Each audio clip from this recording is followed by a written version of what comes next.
चलिए स्टूडेंट्स, आज हम करेंगे न्यूमेरिकल्स कूलम्स लॉ के ऊपर।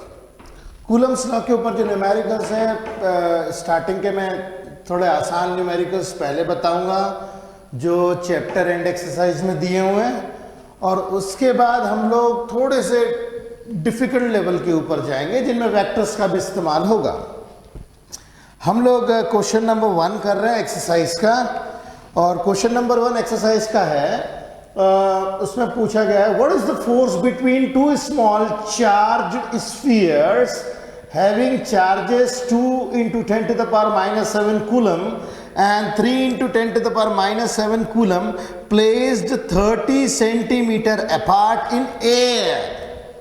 ओके, इस चीज का ध्यान रहे कि air and vacuum, numerical point of view से एयर और वैक्यूम सेम माना जाता है। वैक्यूम का के डाइलेक्ट्रिक कांस्टेंट 1 होता है और एयर का भी डाइलेक्ट्रिक कांस्टेंट अप्रॉक्सीमेटली 1 के बराबर ही होता है। तो न्यूमेरिकल सॉल्व करते वक्त वैक्यूम और एयर को हम लोग सेम मानकर चलेंगे। Okay, it's a learning. Okay, तो क्वेश्चन में बोला गया है, क्वेश्चन नंबर 1 है what is the force between two small charge spheres. मैं 2 स्मॉल स्फीयर्स बना देता हूं। ये मैंने 2 स्मॉल स्फीयर्स बना दिए हैं, और ये बोल रहा है what is the force between two small charge spheres having charges of 2 × 10⁻⁻7 coulomb and 3 × 10⁻⁻7 coulomb placed 30 centimetre apart। तो 30 सेंटीमीटर को हम लोग इमीडिएटली मीटर में कन्वर्ट कर लेंगे। तो यहाँ पे जो d या हम लोग r जो भी लिखना चाहे, इसकी जो वैल्यू है 30 सेंटीमीटर दे रखी है हम लोगों को, जिसको हम लोग 0.3 मीटर भी लिख सकते हैं 100 से डिवाइड करके। ओके, तो जो 2 चार्जेस दिए हैं और क्वेश्चन में चार्जेस के सामने कोई साइन नहीं लगा, इसका मतलब वो पॉजिटिवली चार्ज ही होंगे। ये हमारा है Q1, ये दूसरा चार्ज है Q2, ये दोनों चार्जेस हम लोग को दे रखे हैं। ओके, अब हम लोग फोर्स अप्लाई करेंगे, फोर्स का फॉर्मूला अप्लाई करेंगे। ध्यान रहे यहाँ पे दोनों पॉजिटिव चार्ज है, तो जाहिर सी बात है कि रिपल्शन होगी, रिपल्शन इसके अंदर में होगी, और इस रिपल्शन को निकालने के लिए हमें वेक्टर फॉर्मूला अप्लाई करने की ज़रूरत बिल्कुल भी नहीं है। वेक्टर फॉर्मूले की ज़रूरत नहीं है, हम लोग नॉर्मली जो है इसको सिंपल स्केलर वाले फॉर्मूले से कर सकते हैं। अब ये वाला चार्ज, ये वाले चार्ज के ऊपर जो फोर्स अप्लाई करेगा वो इस डायरेक्शन में होगा, रिपल्सिव, क्योंकि दोनों के दोनों पॉजिटिव चार्ज है, और ये भी इसके ऊपर रिपल्सिव फोर्स ही अप्लाई करेगा, ये दोनों के दोनों। अब ये जितना भी फोर्स है F, ये भी उतना ही होगा फोर्स, क्योंकि इक्वल एंड ऑपोजिट होते हैं न्यूटन्स थर्ड लॉ के हिसाब से। हम लोग फोर्स अप्लाई करते हैं, force is equal to 1/4 πε0 Q1 Q2 upon r² या d² जो लिखना चाहे लिख सकते हैं। अब इसमें फोर्स की वैल्यू वो निकालने को बोल रहा है। हमें पता है इस पूरे कांस्टेंट ऑफ प्रोपोर्शनैलिटी की वैल्यू होती है 9 × 10⁻9। 2 चार्जेस दिए हुए हैं 2 × 10⁻⁷, और दूसरा चार्ज दिया है 3 × 10⁻⁷, और डिस्टेंस 0.3 स्क्वायर, 0.3 का स्क्वायर। सारी वैल्यूज हम लोग को गिवन दी हुई है, तो इसको अपन सॉल्व करते हैं। 3 × 6, और यह आ जाएगा 9 × 10⁻⁹, और यह आ जाएगा 6 × 10⁻⁻14 डिवाइडेड बाय, इसको अपन 3/10 लिख सकते हैं, 3/10। तो ये हो जाएगा 3 का स्क्वायर 9 और 10 का स्क्वायर हो जाएगा 100। ओके, अब ये 100 ऊपर जाएगा, डिनोमिनेटर का डिनोमिनेटर न्यूमरेटर में जाएगा, तो ये पावर हो जाएगा 9 + 2 दैट इज 11। ओके, और ये 9 से 9 हम काट सकते हैं, तो ये हो जाएगा पावर इसका हो जाएगा 11 और 11 माइनस 14 तो यह हो जाएगा 6 into 10 to the power -3 newton. Okay, इसका पावर है -14, ये दोनों का मिला करके सॉरी पावर हो जाएगा 7, 9 में से 2 गए 7 और ये हो जाएगा -7। तो देखिए सारा डेटा गिवन था, ये तो बिल्कुल इजी सा क्वेश्चन था, इसके अंदर में ज़्यादा ऐसा कुछ भी खास नहीं था। ये समझ में आया आपको? इसके बाद हम लोग नेक्स्ट क्वेश्चन ले रहे हैं, question number 1.2, second question. Second question जो है ध्यान से रीड जरूर करना है क्वेश्चंस को, ऐसा नहीं बस जल्दी जल्दी जल्दी क्वेश्चन को आप जितना रिस्पेक्ट देंगे, जितने अच्छे से ध्यान से पढ़ेंगे, हम उसमें से जितनी भी गिवन डेटा होता है अच्छे से निकाल सकते हैं। न्यूमेरिकल्स करना जरूरी है, देखिए तभी हमें पता चला ना एयर और वैक्यूम एक जैसे माने जाते हैं। ओके, दूसरा क्वेश्चन है the electrostatic force on small sphere of charge 0.4 microcoulomb due to another small sphere of charge -0.8 microcoulomb in air is 0.2 newton. दो चार्जेस दे रखे हैं और उनके बीच में फोर्स कितना वो दिया हुआ है, फोर्स की यूनिट न्यूटन होती है, तो इससे हमें पता चल जाएगा ये फोर्स दिया हुआ है। अब इसमें दो पार्ट है, what is the distance between two spheres, पहला पार्ट। दूसरा दिया what is the force on the second sphere due to the first. पहले जैसा बोलता हम फिगर बना लेते हैं, वो पहले मैं बोल रहा है दो चार्ज स्फीयर से, तो मैं स्फीयर्स बना देता हूँ। ये मेरा पहला चार्ज स्फीयर, ये रहा मेरा दूसरा चार्ज स्फीयर, और पहले चार्ज स्फीयर के ऊपर जो चार्ज है Q1 that is equal to, question में दिया हुआ है चार्ज दिया 0.4 माइक्रोकूलम, 0.4 माइक्रोकूलम। अब साइन नहीं दिया तो डेफिनेटली प्लस होगा।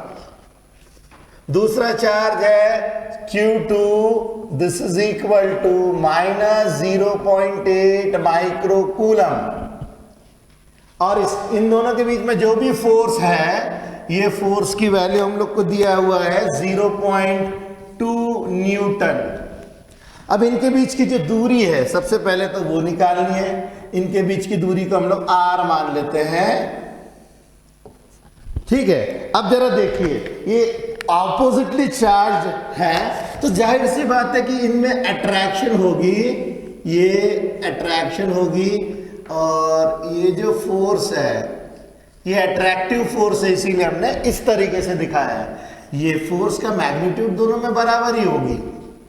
ओके, तो हम लोग को दिया हुआ है फोर्स की वैल्यू, दोनों चार्जेस दिए, डिस्टेंस निकालना है, तो बड़े आराम से निकाल सकते हैं यूजिंग फॉर्मूला फोर्स का। Force is equal to 1/4 pi epsilon naught Q1 Q2 upon R square. ये ए पार्ट हम लोग सॉल्व कर रहे हैं। फोर्स है 0.2 न्यूटन, इसकी वैल्यू होती है पूरे कांस्टेंट की 9 into 10 to the power 9। Q1 Q1 की वैल्यू है 0.4 into 10 to the power -6। Micro का मतलब 10 टू द पावर -6, इस चीज का ध्यान रहे। दूसरा है 0.8 इंटू 10 टू द पावर -6, ये दूसरा चार्ज दे दिया है, और डिस्टेंस का स्क्वायर, हमें डिस्टेंस निकालना है। अच्छा, अब इस क्वेश्चन में क्या लर्निंग है, क्योंकि हमें डिस्टेंस निकालना है तो चार्ज को हम लोग जो है केवल मैग्नीट्यूड लेंगे, उसका साइन नहीं लेंगे। अदरवाइज क्या होगा, साइन ले लेंगे तो किसी भी नंबर का स्क्वायर माइनस तो आ नहीं सकता ना, इसीलिए हम लोग साइन नहीं लेंगे। ये इस न्यूमेरिकल की लर्निंग है। अब मैं आर स्क्वायर को यहाँ से यहाँ शिफ्ट कर देता हूँ, और ये अपने को मिलेगा 9 into 10 to the power 9, 4 upon 10 into 10 to the power -6, 8 upon 10 into 10 to the power -6, और 0.2 नीचे गिरेगा तो ये जाएगा 2 अपॉन 10। ओके, मैं पूरी तरीके से सॉल्व करके इसीलिए लिख देता हूँ ताकि न्यूमेरिकल्स को सॉल्व करना आसान रहता है। ये देखिए, ये इससे कटा और ये हो जाएगा 10 टू द पावर 8, ये जाएगा 2 जाएगा 4 से। ओके, तो अब देखिए हमारे पास हो गया, इसको इसके साथ सॉल्व करेंगे तो ये आ जाएगा 9 इंटू 10 टू द पावर 9, ये जाएगा 8, 4 4 जा 16 इंटू 10 टू द पावर -6 -6 -12, ये है आर स्क्वेयर।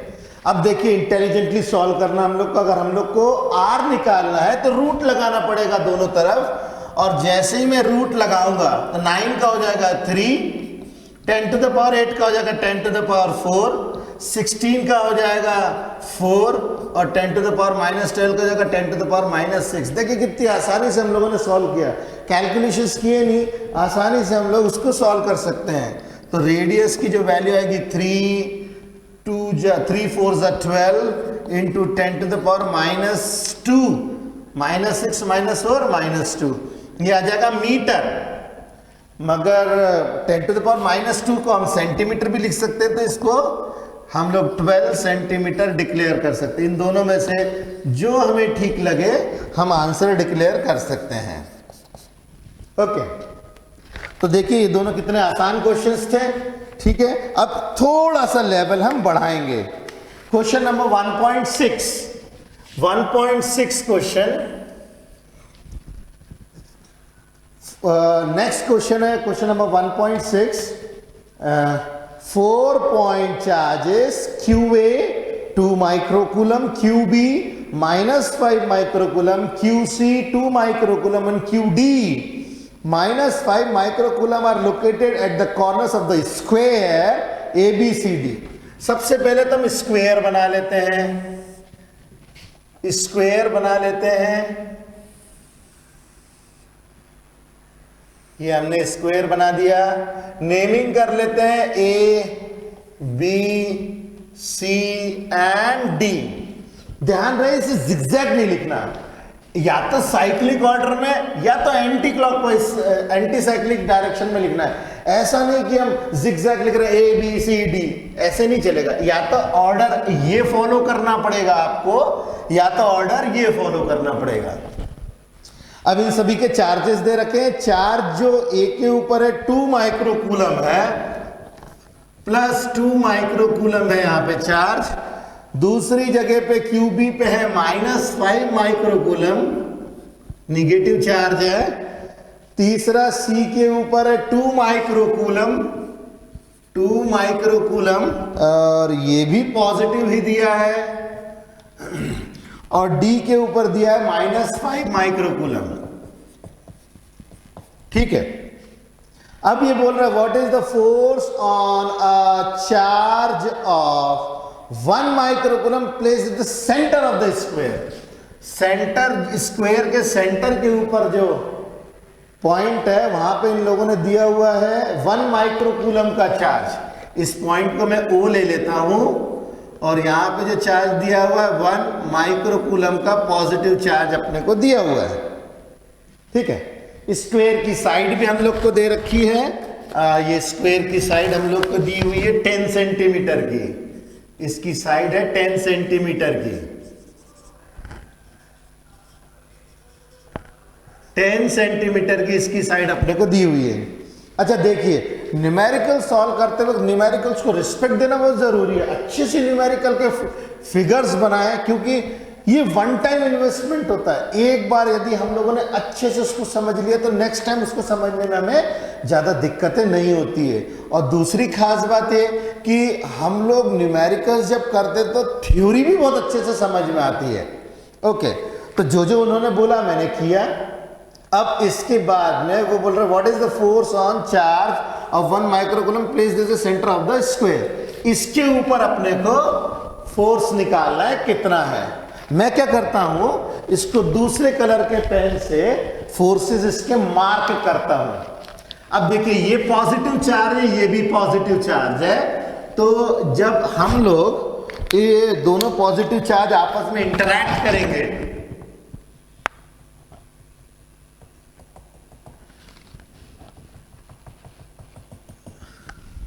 ओके, क्योंकि ये स्क्वायर है, सिमेट्रिकल फिगर होता है स्क्वायर, तो इसके सेंटर की दूरी इन सभी वर्टिसेस से बराबर होगी।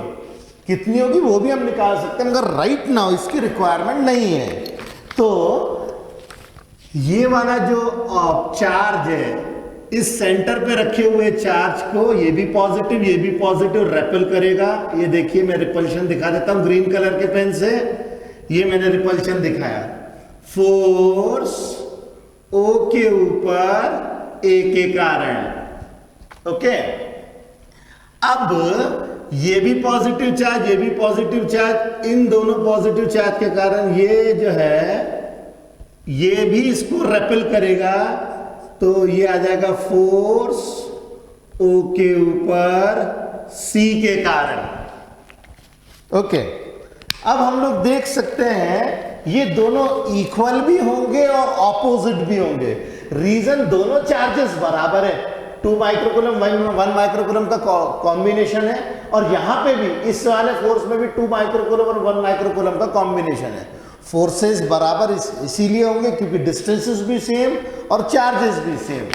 ओके, तो ये दोनों एक दूसरे को नलीफाई कर देंगे। ये वाला चार्ज इस पॉजिटिव चार्ज को रेपल करेगा। मैंने थोड़ा सा एरो इसीलिए बड़ा बनाया क्योंकि ये बड़ा चार्ज है ना, तो बड़े चार्ज के कारण थोड़ा बड़ा फोर्स थोड़ा सिस्टमैटिकली दिखता है, और D के कारण O के ऊपर जो फोर्स होगा वो कुछ इस तरीके से। तो ये फोर्स O के ऊपर,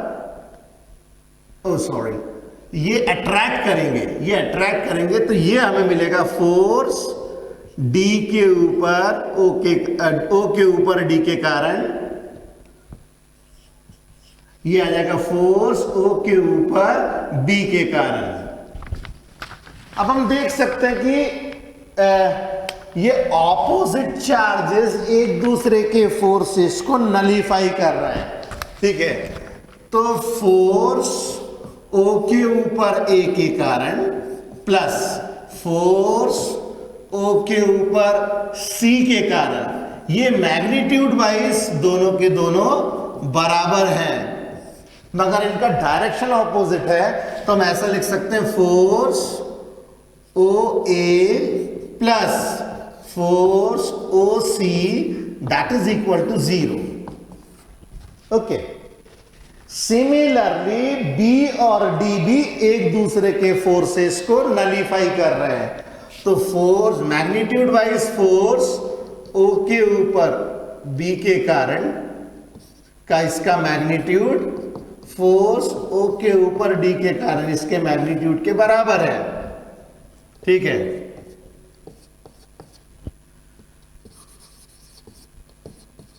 तो हम लोग देख सकते हैं force O B plus force O D is equal to 0। अब नेट फोर्स ऑन ओ जो आ रहा है, इन चारों फोर्सेस का कॉम्बिनेशन है net force on O, that is equal to force O के ऊपर ए के कारण, फोर्स ओ के ऊपर बी के कारण, फोर्स ओ के ऊपर सी के कारण प्लस फोर्स ओ के ऊपर डी के कारण, और इन चारों का सम 0 है क्योंकि इन दोनों का और इन दोनों का सम 0 है, तो इसका आंसर आ जाएगा 0।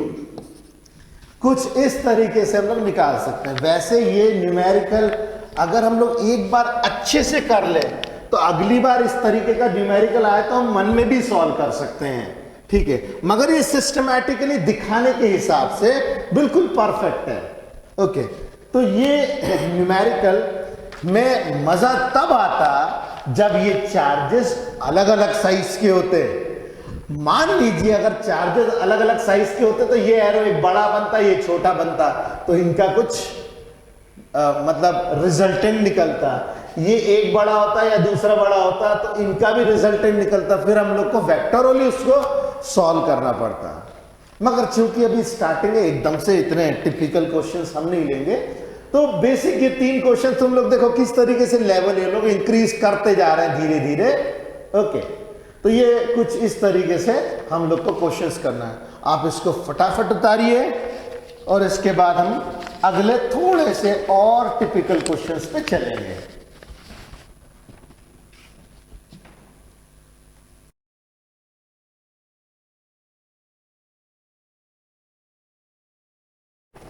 चलिए जी, नेक्स्ट क्वेश्चन है हमारा एग्जाम्पल 1.4। थोड़ा सा ये एनालिटिकल क्वेश्चन है, इसमें हमें सोचना है। क्वेश्चन है Coulomb's law for electrostatic force between 2 point charges and Newton's law for gravitational force between 2 stationary point masses both have inverse square dependence।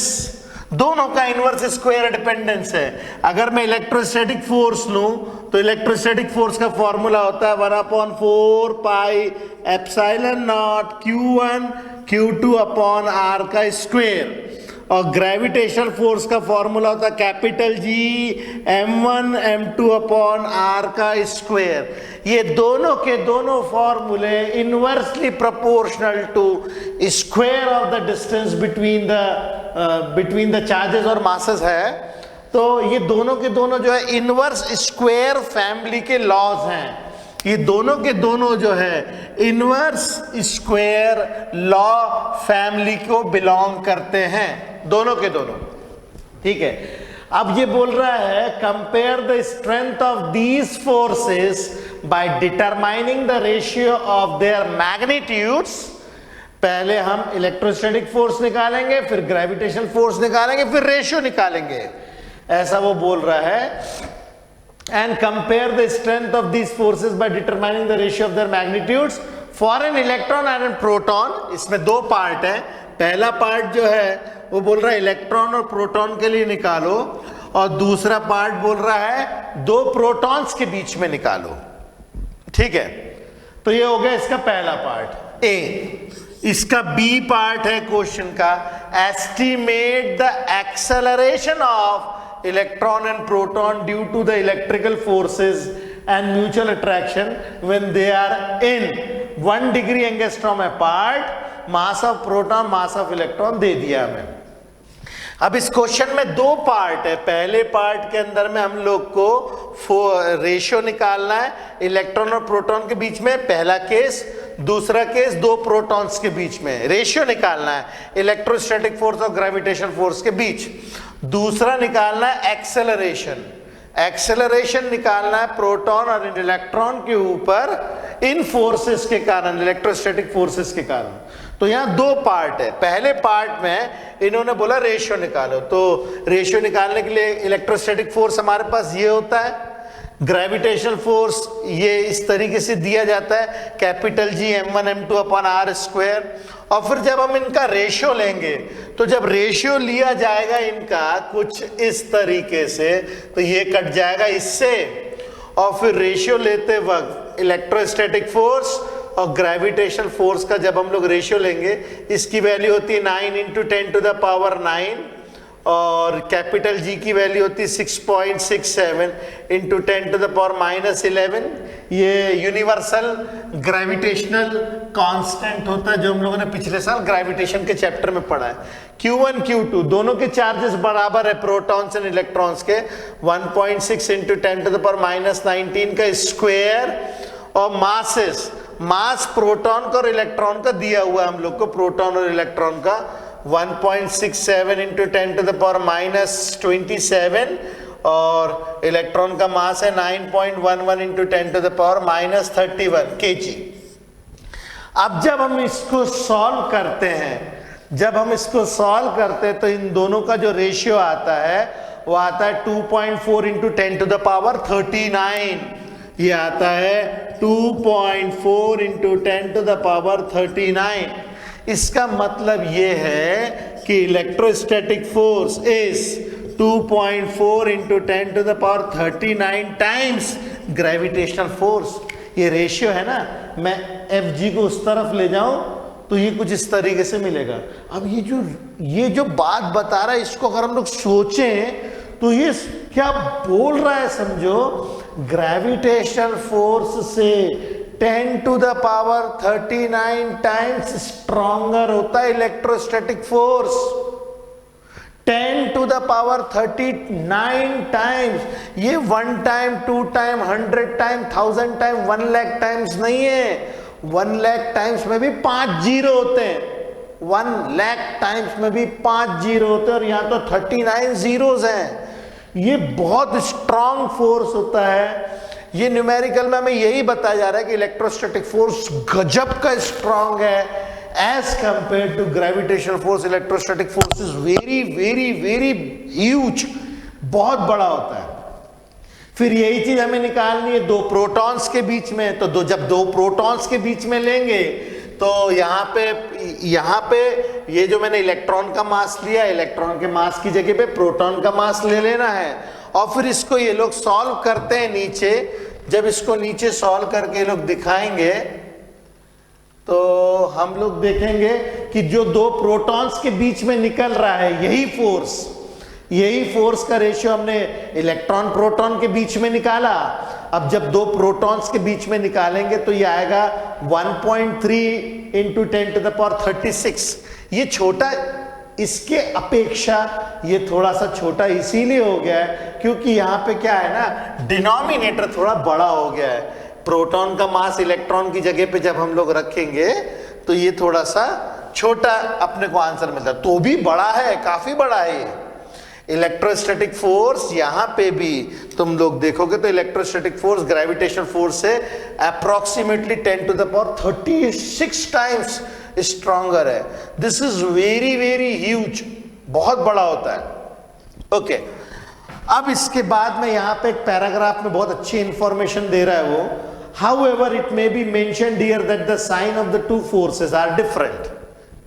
The two protons, the gravitational force is attractive in nature and the Coulombian force is repulsive. The actual value of these forces between two protons inside the nucleus, between two protons is 10 to the power minus 15 meter inside the nucleus, are 230 Newton के आसपास होता है। Where gravitational force जो होता है वो बहुत अधिक कम होता है, ये भी 10 to the power minus 34 times है। ठीक है, कुल मिला के देखा जाए तो इलेक्ट्रोस्टैटिक फोर्स ग्रेविटेशनल फोर्स से बहुत ज्यादा हमें बड़ा मिलता है। अब हमें नेक्स्ट पार्ट करना है इसका, जिसके अंदर में वो एक्सेलरेशन निकलवा रहा है। तो एक्सेलरेशन को जब हम लोग निकालेंगे, इसी क्वेश्चन में एक्सेलरेशन निकालेंगे, तो उसके लिए पहले हमें फोर्स की पूरी वैल्यू निकालनी पड़ेगी। यहां तो क्या रेशियो था, तो आर स्क्वायर से आर स्क्वायर कट गया था, मगर हमें एक्सेलरेशन निकालने के लिए फोर्स निकालना पूरा पड़ेगा। क्योंकि देखिए फोर्स का फॉर्मूला होता है मास इनटू एक्सेलरेशन। यदि हमें एक्सेलरेशन निकालना है तो ये हो जाएगा फोर्स अपॉन मास। तो हमें फोर्स पूरा निकालना पड़ेगा। तो मैंने पहले यहाँ पे इन लोगों ने क्या किया है, इन लोगों ने पहले तो फोर्स पूरा निकाला है। फोर्स की वैल्यू निकाली है इलेक्ट्रोस्टैटिक फोर्स की 1/4πε0 E into E upon R square से ये फोर्स की वैल्यू पूरी निकाली। उसके बाद इस फोर्स से एक्सेलरेशन निकालना है, पहले निकालना इलेक्ट्रॉन का। तो जब हमें इलेक्ट्रॉन का निकालना है फोर्स, तो इलेक्ट्रॉन का एक्सेलरेशन निकालना है तो इलेक्ट्रॉन के मास से डिवाइड कर दिया। देखिए यहाँ पे इस मैग्नीट्यूड को हमने इलेक्ट्रॉन के मास से डिवाइड कर दिया तो इलेक्ट्रॉन का एक्सेलरेशन आ गया। तो एक्सेलरेशन ऑफ इलेक्ट्रॉन जो हमें मिलता है वो मिलता है इतना, कितना 2.5 इंटू 10 टू द पावर 22। जबकि प्रोटॉन का एक्सेलरेशन जब हम निकालेंगे तो प्रोटॉन का मास लिया जाएगा। तो जब हम प्रोटॉन का मास लेंगे तो एक्सेलरेशन ऑफ प्रोटॉन जो हमें मिलता है वो मिलता है इतना 10 to the power 19, 1.4 into 10 to the power 19। ठीक है, खैर इलेक्ट्रॉन का acceleration 10 to the power 22, proton का एक्सेलरेशन 10 टू द पावर 19। ऐसा क्यों हुआ? इसके पीछे कारण बड़ा सिंपल है। देखिए इलेक्ट्रॉन एक पिद्दी सा आइटम, इलेक्ट्रॉन का जो मास होता है ना, मास ऑफ इलेक्ट्रॉन इससे लगभग 2000 गुना ज्यादा मास ऑफ प्रोटॉन होता है। प्रोटॉन जो है इलेक्ट्रॉन से अप्रोक्सीमेटली 2000 टाइम्स 1840 है, लगभग 2000 टाइम्स स्ट्रॉन्गर होता है मास ऑफ प्रोटॉन।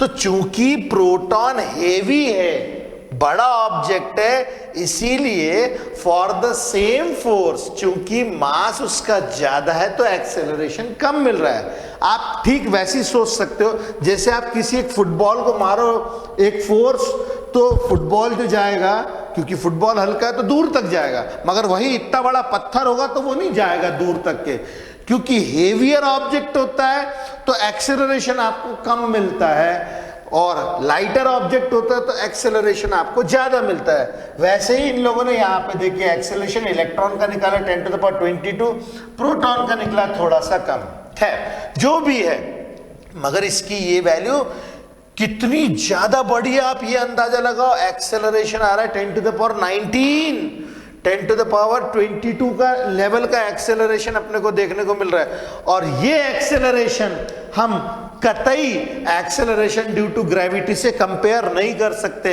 क्योंकि एक्सेलरेशन ड्यू टू ग्रेविटी की जो वैल्यू होती है, एक्सेलरेशन ड्यू टू ग्रेविटी की वैल्यू होती है केवल 9.8 मीटर पर सेकंड स्क्वायर, और ये इतनी छोटी है कि इस एक्सेलरेशन को आप इसके साथ चाहे ऐड कर लो चाहे सब्ट्रैक्ट कर लो, इसकी सेहत पे कोई फर्क नहीं पड़ने वाला। ये इतनी बड़ी वैल्यू है कि इस वैल्यू के साथ, इन वैल्यूज के साथ में हम ये ऐड करेंगे तो कुछ भी नहीं मिलना है हमें, ठीक है। अब समरी इसकी ये है कि जब भी हम इलेक्ट्रोस्टैटिक फोर्स की बात करें तो बीच में ये छोटा सा एकदम थका हुआ सा फोर्स, ग्रेविटेशनल फोर्स, प्लीज बीच में मत लाओ, प्लीज बीच में नहीं लाओ। मतलब यदि कोई इलेक्ट्रिक फील्ड में इलेक्ट्रॉन ऐसे से भाग रहा है तो आप ऐसे नहीं बोलोगे कि इलेक्ट्रॉन ऐसे क्यों नहीं गिर जाता, अब यह ऐसे गिरेगा ग्रेविटेशनल फोर्स के कारण, और ऐसे जा रहा है इलेक्ट्रोस्टैटिक फोर्स के कारण। तो जब वो इलेक्ट्रोस्टैटिक फोर्स के कारण जा रहा होगा ना, तो आप ये वाली फीलिंग मत लाओ,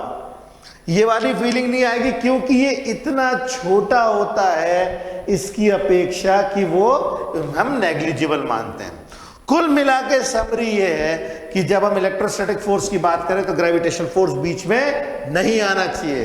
अंडरस्टैंड? ओके।